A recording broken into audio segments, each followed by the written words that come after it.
Welcome back. Loc'd N Love, episode number 11. It's your boy June from Harlem. From Charleston. And it's your girl, Krystal. Straight from Jacksonville, okay? And she got a shirt on today. Got Jacksonville merch on. birthday. That's crazy. How was your weekend? Chill. There was nothing to do. Absolutely. I had to find something to do. Because there was nothing to do this weekend. Yeah. First time we stayed in town before we was here. Well, I'll be here. You be on the road. Yeah. So it was a great weekend. Yeah. How was your weekend? It was good. Friday, stormed kind of bad, didn't do too much. Saturday, we chilled. Went and got pedicures. That was different. First time. We done been married 20 years. 19. I was 20. This was his first time ever getting a pedicure with me. First time. Made him go get a pedicure. The deluxe man pedicure is like $65. I made him get the hot pear from what? Hey, that's... Now guess what? That's my next one is on you. First of all, that was just a one-time thing. Was going back. It feels good. It felt great. Talking about he gonna get his mani pedi. Sunday, chilled out once again. Got up Sunday morning. Went the eggs up for breakfast. Good as usual. It was very good. Long wait, but it was good. Yeah. It was worth it. Caught up with some friends that came into town. Chilled. Went over there. For a little bit. That was that. Monday. This the part I've been waiting to get to. So we went. Monday. Yeah. Oh. What? It was Tuesday. My bad. I'm throwing up being off on Monday, so throw your whole week off. But only you are. Go ahead. So last night went to CC's. First time in a long time. I remember CC's used to be $3.99. You could get a drink, you'd be in and out $6. Now? First of all, I hate CC's. I hate it with a passion. But last night I said, you know what? Yeah. Let's go to CC's. Because we were at Ross, Kendi had to go get pants. So I was like, I didn't feel like fighting with nobody. Let's go to CC's. I thought everybody was going to say no, but they said yes. Yeah. So I shot myself in the foot with that one. And we went to CC's and CC's is CC's. Definitely not what you remember. Not at all. Yeah, CC's is very different. Not at all. What? That didn't go to show when you don't go to where you don't really have nothing to talk about. So moving on, we're going to get to the local shout out. Yes, this week's local shout out is Amanda Roberts with By His Designs. Yeah. Bakery. Mm-hmm.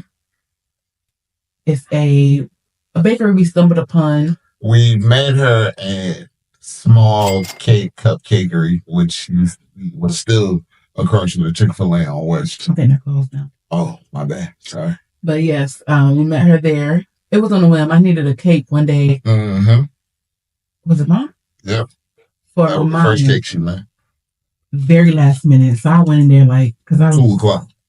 Expecting a red velvet cake by 6 o'clock. Yeah. And I went in there and I was like, I was going to just get her a cupcake and call it a day. But him, y'all know how he is. Talk of all talk. He started talking and she was like, I can get you one made. She had me a fresh red velvet cake. It was cooling when we went to pick it up. It was cooling. It was what? Cooling. What? Cooling. The cake was cooling? Yeah, after you pick it up the oven. Oh. I didn't even understand what you said. You said when we went to pick it up. Yeah. Okay, yeah. It was cooling when we went to pick it up. But she had me that cake done in no time. Yeah. Fresh. My mama cut into it. She was so excited because it was very good. Very good. So come to the party. She's making the cake for the party. He will get a chance to try her out. What party? You just said come to the party. I said, if you come. And I said, what party? Oh, the graduation party. My bad. Yeah, she's making their sheet cake for us. But yes, Miss Amanda Roberts at By His Design Cupcake. Right, let me make sure I'm saying it right. Oh. By His Design Sweets. So, yes. Yeah. And that's that. Yeah. So got another new segment in the show today. Mr. Producer, you got our live studio audience here. They ready for the questions? You, sir, with the blue shirt. What's your question? How many more episodes and what can we expect? It's a 24 season show, 24 episode show, and this is episode number 11. So that's what, 13? 13 more? Yeah, 13 more. We got a few guests coming. We got to bring our other kids up here, Damari and Kennedy. We got to do that. Yeah, they said they're ready to come. Yeah. I'm going to bring them up here. I want to do a P3 episode with the bros. I got to get them up here, at least one episode. And all my auntie groups, y'all be ready because we coming. I ain't said that's all I said. You, sir, with the yellow shirt, what's your question? Where can we watch the old episodes? All episodes are going to be on the Loc'd N Love Facebook page as well as the YouTube page. Yeah. You, sir, with the green hat, what you got? How is Ginger doing it at school? It's crazy. How you sound like the other guy, but thank you for asking. Just found out today my boy made the dean's list. He did. He made the dean's list with a 3.6 GPA. Boy, out there making us proud, man. He is. He is. So proud of him. He made the dean's list, y'all. Yeah. You guy with the white scarf, what you got? How has he gotten his number yet? Oh, no. Has he gotten his number yet? Yes, he actually has gotten his number. You gotta tell him what the number is, Crystal. Tell him what the number is. He has number 12. Number 12. He's working with Bill Belichick. 9. Yeah. He's number 12. Number 12 with Belichick. You do the math. And number everybody 12. in the football world that knows Brady was number 12. Number 12. Tom Brady was number 12 under Bill Belichick. So number 12. He has number 12 this year. Yeah. So excited for him this season. Gotcha. And last question. I got time for one more question. Krystal, how are you holding up with all that's going on? I'm actually doing good. I'm doing really good. Thanks for asking. Excited. It's a lot, and I'm not going to get emotional, but I'm doing good. I'm doing real good. And don't you bring no cowbell to the graduation.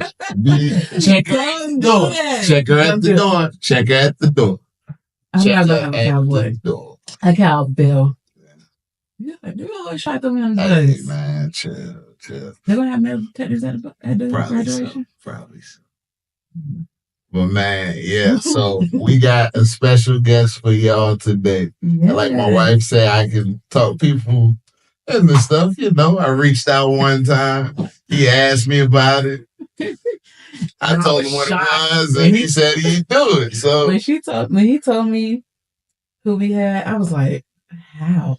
I don't ever hear him say anything outside of the field. Yeah. So we're excited about our new guest today. We definitely had like a relationship with this guy. Juju's longest coach to date. Yeah. 4 seasons. Welcome, Coach Beau, to the stage. Coach Beau, yeah, let's go. Welcome, Coach. Yes, ma'am. Thank you. Thanks for coming. Not a problem. I was shocked that he got you to come. Hey, never. I mean, he asked, and as much as y'all done for us in the program, so that's what we went with. All right. Tell us about yourself, bro. Beau Williams been at Jacksonville High School for I think 14 years now. So working on year number 15 with Damari and his group, and excited and ready to go back. Yeah. So you gonna put out there? Okay. I mean, I don't know what else you want me to say. Got it. So we'll start here. Why did you choose to coach at Jacksonville? Well, my wife graduated Jacksonville. I remember when I was in high school playing in New Bern, coming and playing at Jacksonville. Just the aura of it, the fan base. It was just always an attractive job, in my opinion. It was always fun to come play. She wanted me to come back, so we moved back. Yeah, you went from New Bern to Jacksonville. Scotland and back. Okay. So what thoughts go through your mind on game day? Like, do you have a routine, like a before practice meal or a drink or coffee mug, certain coffee mug that you drink out of? Or? I'm not a big coffee guy. I don't drink it at all, actually. But usually in the morning, my wife gets up early. She goes works out, and then she'll come home, bring us some Bojangles. So we get I always get a Cajun filet biscuit and a sweet tea, and that's Put cheese on it or not? Nah, just hot sauce. Is that every game day? Every Friday. Every Friday. So that's your routine. That is, and then that's basically all I eat the rest of the day. So the rest of the time, I'm just kind of trying to get ready, thinking about what could happen, what situations, how we can do the best job getting the kids prepared for that day. Okay. How has the game changed since you started coaching versus now? It's gotten wider.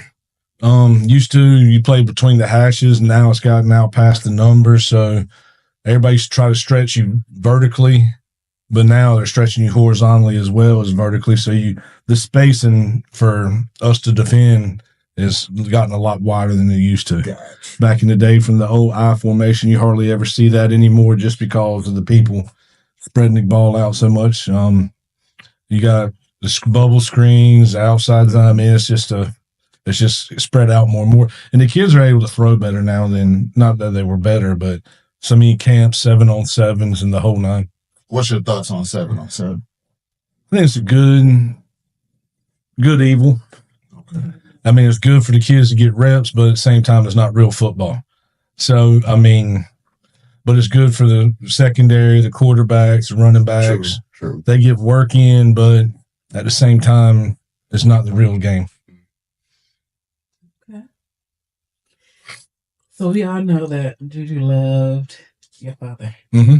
Describe your father as a coach and what kind of impact he has left on you as a player and a coach. I would describe him as old school. Very done it 30 plus years. Loves the kids, always did it for the kids, but more or less it's just the old school approach, tough love. The harder you work, the kind of the better and more that he liked them, liked you as a player. As far as me, it's watching him grow from the old school to the new school to bringing in all of it to where it marries in today's society. And just the work ethic that he had and the way he always got his kids to work and play hard for him. So it's just kind of that, just leading on to what he's always done. How long did he coach? 37 years. Yeah, he started, going back to the Jacksonville story, my dad actually was an assistant coach in Jacksonville. So my wife, Annie, has a picture of me kicking a cup on Jacksonville sideline when he was here and I was 3 years old. That's in her office now. Yes, ma'am. So it's kind of, that was another part that it was kind of like it was always meant for me to come back here. Okay. What? Nothing. I thought you was going to say something else, but go ahead.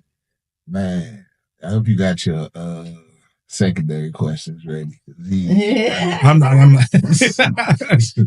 Coaching can either make you most loved or most hate. How do you navigate through these type of emotions? Kind of learn from my dad. Mm. You're gonna have your good days, you're gonna have your bad days. To me, it's my wife and daughters. When I come home, they still love me. I'm okay with it. True. Even if we lose or whatever, it used to. My Annie will tell you, it used to hit a lot worse when we didn't have kids. Okay.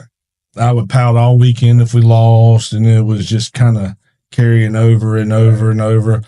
And football's such a bad thing. I mean, it's great, but you got to sit on that for a whole week. True. So it just makes it a little bit longer. But That goes with the territory. If you do good and everybody's gonna love you, if you lose, then they don't want you around. So They be brutal on that side.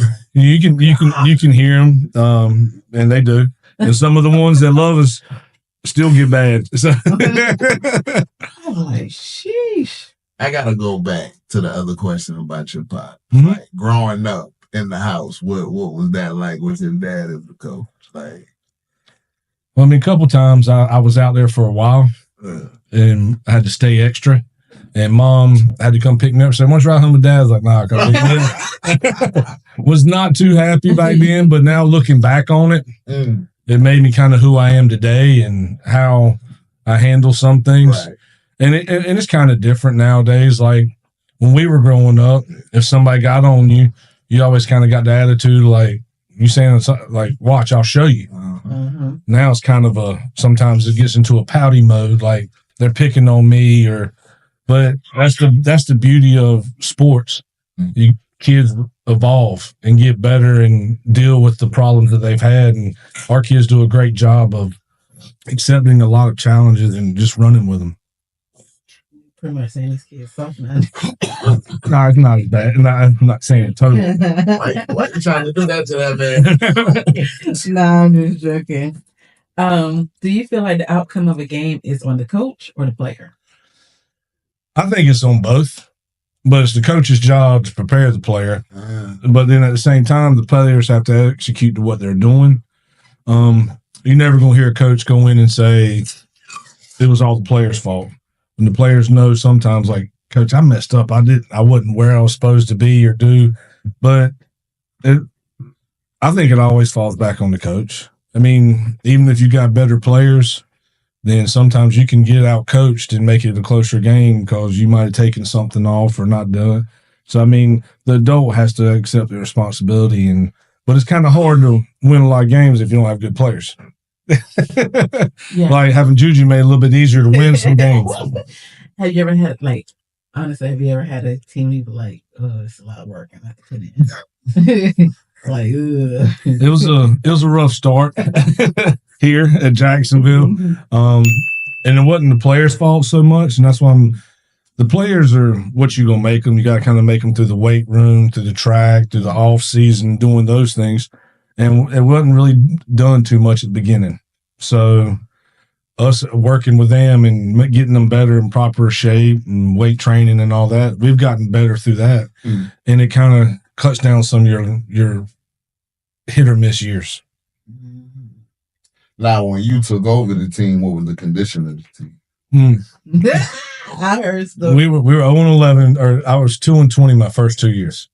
2-20. Yeah, 0-11 the first year. Only coach at Jacksonville High School to have an 0-11 record. So who did y'all beat this?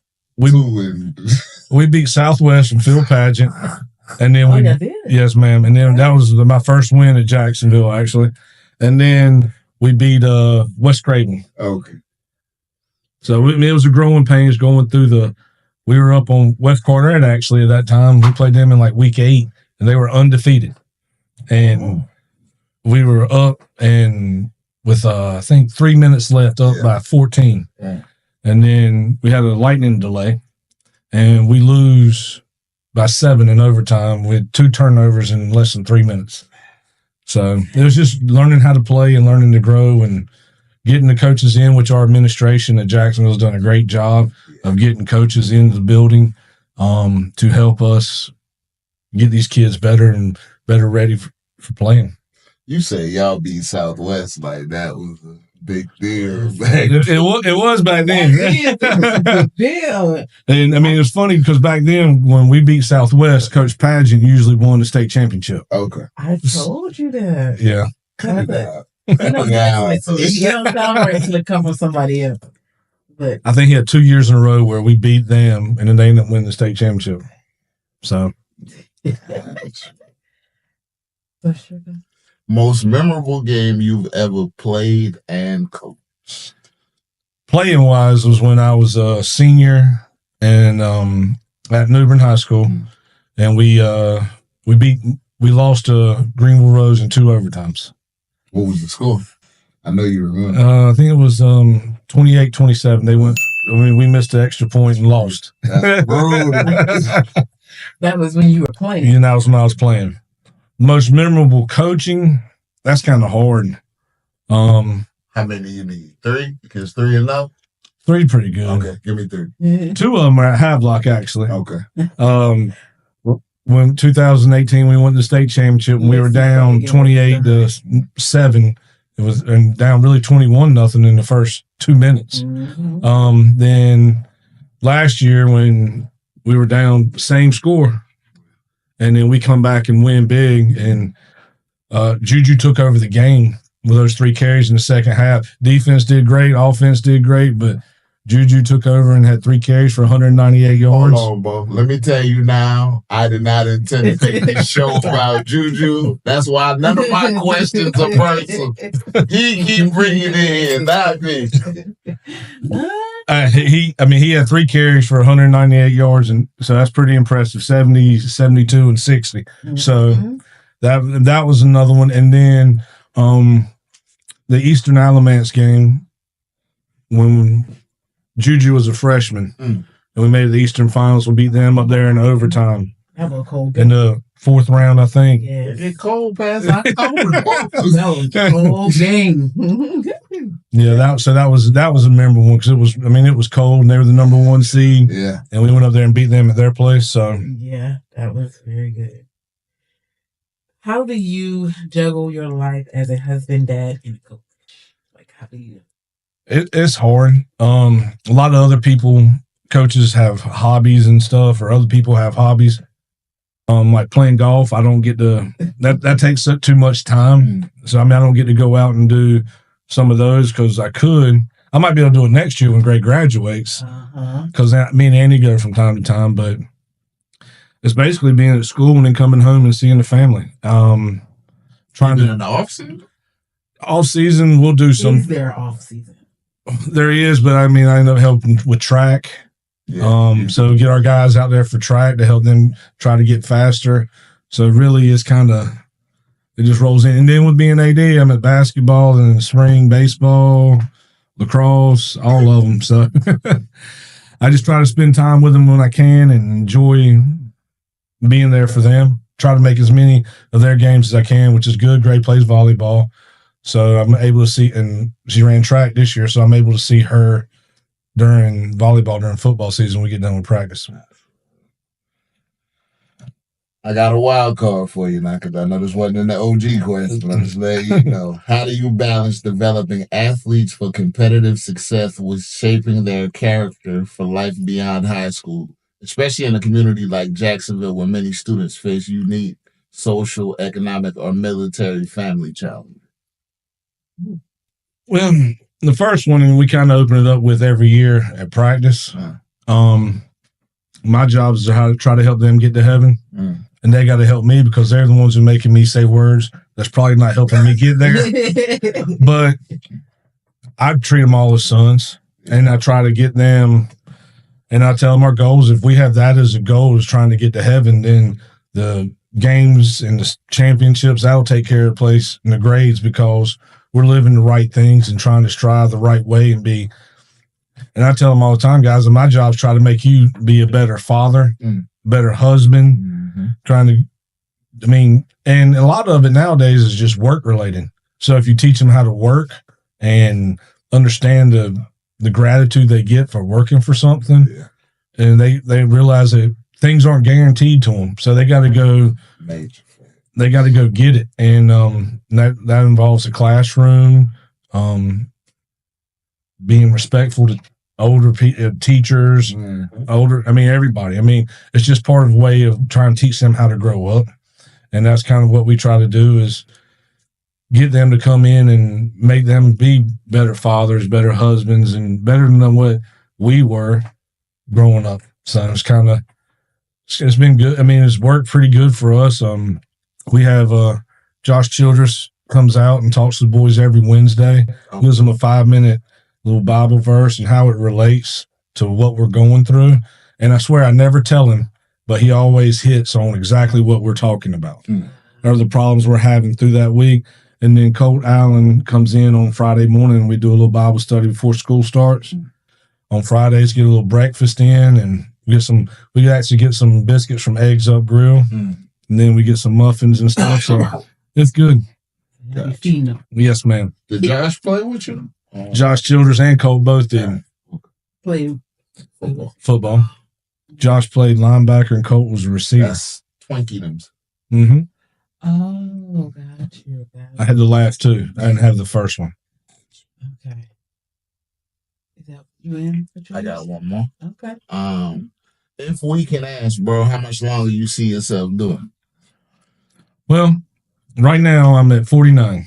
So I'm looking, I can see myself doing it for at least 10. So now that being said, I'm not going to be the AD the whole 10. Okay.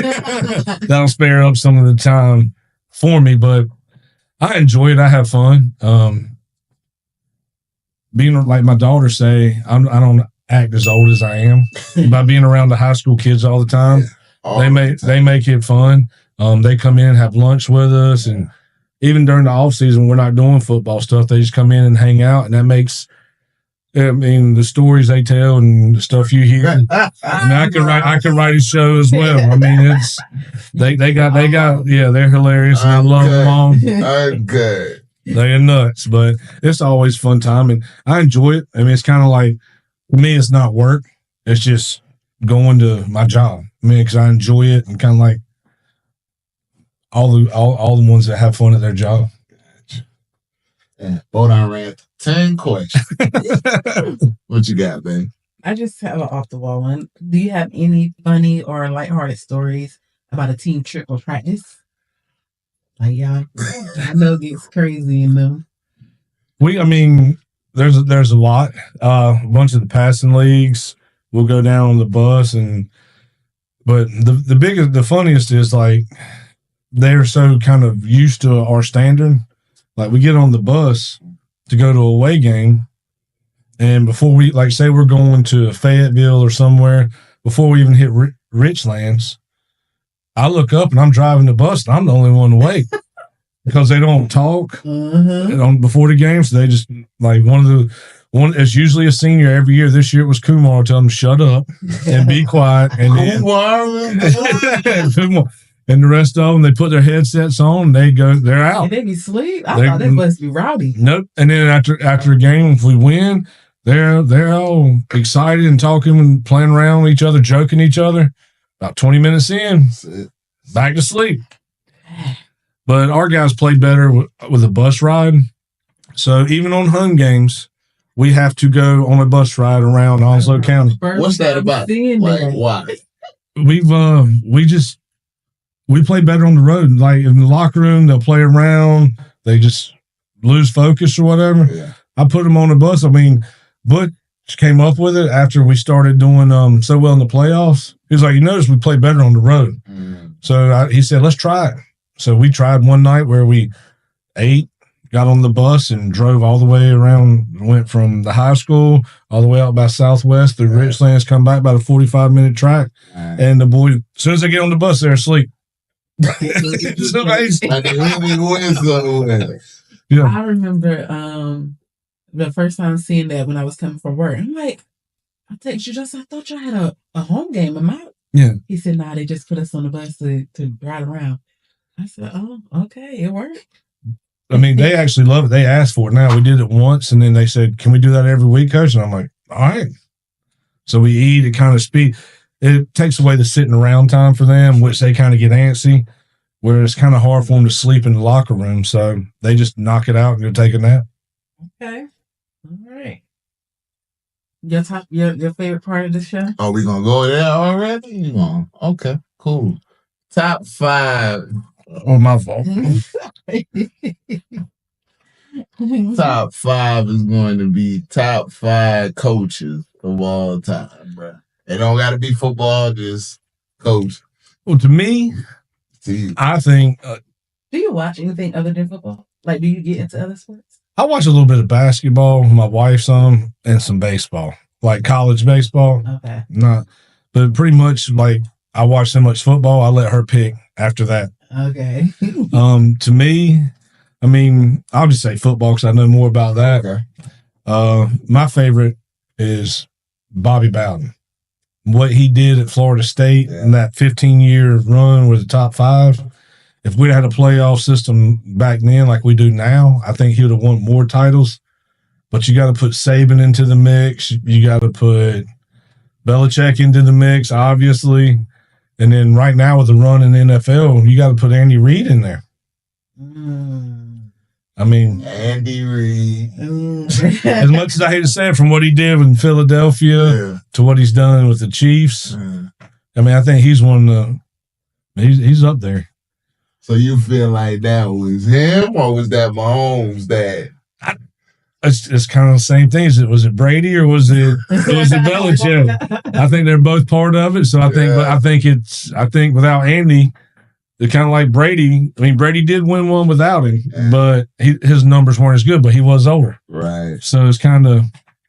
I think Mahomes is he's on pace to try to catch him, but I don't see it. You don't see it? I don't see it. I mean, he's young. he got 5 more. But I mean, those guys are up there. And then Vince Lombardi, obviously, he changed the game with the outside power sweep and pulling people. So, I mean, you got a lot. I mean, it's too many. Gotcha. Let me get your high school list, bro. Right now that we, now or all time? All time. Well, give me both. Give me both. All time, you got to take the guy from Somerville down by Yeah. I mean, he's unmatched. Yeah. And then also you got to take in. I'm drawing a blank now. So Tommy Knotts. Wait. He was at Western Charlotte, won 1 there. Okay. Won 6 at Independence, and I think he's at Dutch Fork now, where he's won the past 3 or 4 in South Carolina. So. He's one of the all times up there as well. Then you got the Battle Holly's dad. He's one of the guys. I mean, he won a ton. Coach Holly at Wallace Rose Hill. There's so many good coaches around. It's kind of hard to just like pinpoint what you got now. Who you got now? No, I mean, obviously the guy at 71st is doing a heck of a job. McLaurin, he's been there. I mean, he's been in the state championship the past 2 years. I mean, 4 years in a row in the Eastern Final. So he's done some good things. You said 34 years? Yeah. Past 3 because Juju's freshman year, we were in the finals with Rose, and then they were in the past 3. Well, we were also there this year too, so it was tie. They just got 1 more on us. But he's doing a good job. Coach at Havelock, Wooten, does a good job. I mean, it's kind of a good place to be. There's a lot. I mean, it's kind of hard. I don't want to single out. Just, I mean, we can leave it alone. I have to ask you, man. With this class that you got graduating right now, like, what are you gonna miss? All of them. This group graduating now might be my favorite class that I've had. Just the overall kids. I mean, plus there's 30 of them. I can go down the line and name stories after each of them, and it ain't all football related. It's just the type of kids they were. They're going to be, I mean, in the way they grew up and where they started to where they finished. And I've been so proud of that group. And it's kind of hard, not that I'm taking anything away from the rising seniors this year, because they're a good group too. But it was just, I mean, a bunch of those kids this year played 3 years on varsity. Some played 4. I mean, Juju played 4, but a bunch of them played. Cut it out. Cut it out. I'm being honest. But, I mean, a bunch of them played 3. So, I mean, I can think of at least 10 more that have played 3 and got a lot of snaps for 3 years. So it's like seeing your own kid graduate. I mean, it hurts. Like, you got a bunch of them. You got Armand. I mean, he's fun to be around. The Lovett twins, Harlem, Kumar, Boogeyman. I mean, there's just a Boogeyman. Cameron Hill. Yeah. Them names they be having me so funny. I mean, Dorsey. I mean, it's just a good. I mean, they're just all around, just a good group of kids, and they're going to be missed not only football wise, but just the culture and then being around the other kids and leadership roles. I mean, it's just they were fun. How's it feel to have so many going to college? Like that's always. I mean, that's a great feeling to have them go up there. We're at spring practice, and I'm not going to say any names, but I'm looking at the running backs coach, Coach Benton. I'm like, Coach, you gonna get to work? He said, Coach, you got 3 D1 running backs standing here helping coach them. They're going to listen to them instead. So that's always a plus when you look around. You got other guys that are playing ball everywhere, and just happy for them. And they're living a dream. Said 3 D1 running backs. Game on. Yeah. I mean, there's Josh Benton, Damari Gant, and then, of course, you know who, but I'm not saying his name no more.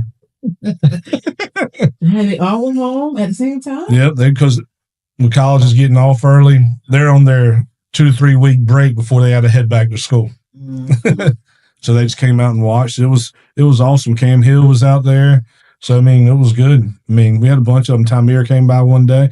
So we had a bunch of kids coming back, and it's always good. And the younger kids love seeing the older kids because they're like, well, if he can do it, why can't I do it? So they're going to try as hard as they can. Yeah, I thought Damari wasn't going to – I didn't think he was going to be as serious about football. And then he going to come tell him the other day he want to go to some camps. I said – are you serious? Hey, I the back on the road. Are you serious? I thought he was. You know how Damari is. He's worked his tail off. He's doing good. We expect big things out of him this year. So I'm excited. Yes, ma'am. I'm excited. What you got? I've been rolling like, come on, give me some. You had all these questions you wanted to ask. I did, but. Okay. Wow. But we thank you for coming, Coach. True story, man. I didn't expect you to come. When he told me that, I was like, what? I'm shocked. Who your college team, bro? Well, I graduated ECU, so it's ECU. And then I'm glad you even said State or UNC? ECU. Nah, obviously it's UNC now. Okay. Because who's there? So I mean, I gotta pull. I mean, if ODU's playing State, I'm pulling for ODU because we got guys up there. So I just pull for my guys. Let me ask you a question. Yes, sir. Was there ever any thought that Juju was going to play JV when he was coming to Jacksonville? Well, he started there until he put the pads on, and then it was a different story. And he was built the way he was, so he had to. But he's done a lot of work because he was a bigger boy and he lost 30, 40 pounds. About 40 pounds. He's built different now. So, I mean, and not just saying anything to that, but to that work ethic to put your body through that transformation. I mean, it's hard for some kids, and a lot of kids do it, but just the way he did it, and then the way he carried himself with the other coaches come up and talk to me about him and his leadership roles. And it's never nothing negative. It's always how he was the hardest player. I mean, he always played hard, but at the same time, he was just, yes, sir, type, but he was a dog. He'd get after it. So, and Damari's got some of that, and some of the other guys do too, thanks to him and the rest of the guys, like you said, those seniors. So they try to be like them and emulate them as much as possible, which is a good thing for our program. And it's just like I said, we're going to miss this group and hope the other group continues the legacy. 10 more. This is fun. How you feel about your staff, man? I think we got a good staff. I mean, I like all our coaches work hard. They work well together. We got some guys that played at Jacksonville. Q, Butch. We got some guys that have been there, done it, and know it. So that makes it solid. And then we got some former head coaches that are help coaching, like Coach Blick. So and then we got some more former players. Trent and Trey Jones are helping volunteer. So they played for us back in the day. So it's I'm excited for this group and to get them rolling and see what happens. Well, we're going to wrap this one early today because Beau ran through them questions extra quickly. They were good questions. And I ain't got nothing I can hold to. So, yes, thank you again, Coach Beau, for coming out. Brother. Thank you for all you've done for our boys. When people try to talk bad about you, I'm like, listen. We can't. Bro, I cannot tell you how many people came to tell me, hey, you need to talk to Beau. I'm like, for what? He's great. And I remember talking to Beau like, well, why you want to do this or do that? He was like, I'm getting them ready for college. And he did. Because he could have ran them 40, 50 times tonight. And he said, what is his body going to be like when it's time to send him off to college? And I'm like, you know what? You're right. You're right. Let me let you do your job. Let me sit back and let you do your job. The 12-pack is on the way. Thank you again for watching. Like, subscribe, share. Comment. Please comment. I'm tired of asking. You see my pants today? Hey, cameraman, get my pants. Here we go. Who's supposed to end this, cameraman? Pants in the shot. Cameraman, I told you, them busy pants. Hey, they're not busy. They're just whatever. These are the stuff I have to go through, Coach. Yes, ma'am. But thank you. Loc'd N Love. Until next time. Good night. Peace.